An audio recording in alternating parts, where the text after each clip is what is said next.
అబ్బో ఇక్కడ కేజీ చీరలు కొంటే అర కేజీ చీరలు ఫ్రీ అంట. మంగళ్య షాపింగ్ మాల్, కేజీల్లో సేల్, టన్నుల్లో ఆనందం. తెలంగాణ సీఎం రేవంత్ రెడ్డి కొత్త పింఛన్ల పంపిణీ పైన కీలక ఆదేశాలు జారీ చేశారు.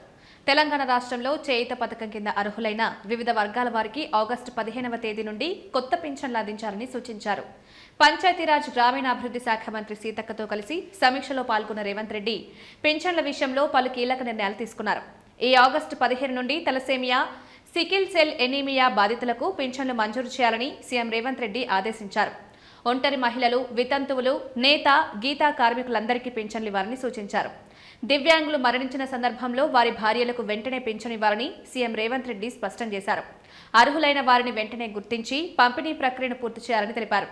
పేద బలహీన వర్గాల సంక్షేమానికి ప్రాధాన్యతనివ్వాలని పేర్కొన్న సీఎం ఈ క్రమంలోనే పింఛన్ల విషయంలో కీలక ఆదేశాలిచ్చారు. అంతేకాదు ఈ సమీక్ష సమావేశంలో మహిళలకు అందించే ఇందిరమ్మ చీరలు నాణ్యంగా ఆకట్టుకునే డిజైన్లలో ఉండాలని సూచించారు. డిజైన్ల కోసం నిఫ్ట్ విద్యార్థుల సేవలను వినియోగించుకోవాలని సీఎం రేవంత్ రెడ్డి సూచించారు. పల్లెల్లో తాగునీటి సరఫరాకు ప్రాధాన్యతనివ్వాలని, ఎల్లినో ప్రభావం కారణంగా నీటి సమస్య ఏర్పడే అవకాశం ఉందని పల్లెలో తాగునీటి సరఫరాకు ప్రాధాన్యతనివ్వాలని సూచించారు. గ్రామీణ నీటి సరఫరా పథకాల్లో పనిచేసే వారికి ప్రతి నెల 5వ తేదీలోపు విత్తనాలు ఇవ్వాలన్నారు. ఎంపీలు, ఎమ్మెల్యేలు, ఎమ్మెల్సీలను ఆహ్వానిస్తూ ఎంపీడీఓలు మండల స్థాయి అభివృద్ధి పనులను పర్యవేక్షించాలని, 45 రోజులకు ఒకసారి సమావేశాలు నిర్వహించాలని సూచించారు.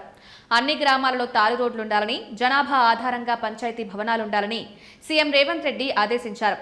రాష్ట్రంలో వర్షాభావ పరిస్థితుల నేపథ్యంలో ఆరుతడి పంటల సాగు చేయాలని, రైతులు ప్రత్యామ్నాయం వైపు దృష్టి సారించాలని సీఎం రేవంత్ రెడ్డి అన్నారు. రైతులు పండించిన పంటను కొనుగోలు చేసేలా చర్యలు తీసుకోవాలన్నారు.